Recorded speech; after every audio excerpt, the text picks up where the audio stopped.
Alright, let's dive into something that's been on my mind lately. Trick Daddies based on a true story. Now, I know what you're thinking. Another throwback album deep dive? But trust me, this one's different. Released on July 29th, 1997, this album isn't just a milestone for Trick Daddy.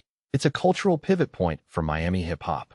And personally, I think what makes this really interesting is how it redefined what Miami rap could be, way beyond the party anthems and bass-heavy beats the city was known for.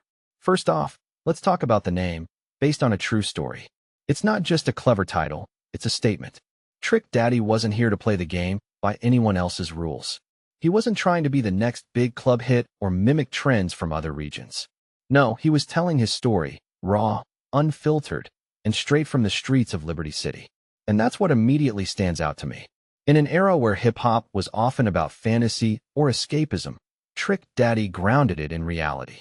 What many people don't realize is that this album was a blueprint for authenticity long before keeping it real became a cliché. Now, let's talk about the music. The album opens with a spoken-word track based on a true story, Part 1, inspired by the death of his brother. It's emotional, it's heavy, and it sets the tone for the entire project. This wasn't just an album, it was a testament to his life. Tracks like Bout a Lotta Thangs bring that southern bounce, while I'll Be Your Player shows a more vulnerable side. But what this really suggests is that Trick Daddy wasn't boxed in by any one style. He was versatile, and that versatility helped him stand out in a crowded scene. Here's where it gets even more fascinating. Trick Daddy's impact on Southern hip-hop. At the time, the South was still fighting for respect in the broader hip-hop landscape. As he put it in a 2015 interview, they thought all we had was the beautiful women and the good drugs. But Trick Daddy, alongside artists like Master P, helped change that narrative. If you take a step back and think about it, this album wasn't just a personal statement. It was a declaration for the South. It said, "We're here, we're real, and we've got stories worth telling." And let's not forget the label, Slip and Slide Records. This album was their first major release, and it put them on the map. It's wild to think that a debut album from a relatively unknown artist could lay the groundwork for an entire label's success. But that's exactly what happened. Trick Daddy's commitment to his craft and his community paid off, not just for him, but for the people around him. Now, here's a detail I find fascinating. The album only peaked at number 59 on the Billboard R&B/hip hop chart. On paper, that might not sound like much, but its impact? Monumental. It sold over 350,000 copies and paved the way for Trick Daddy's platinum-era success.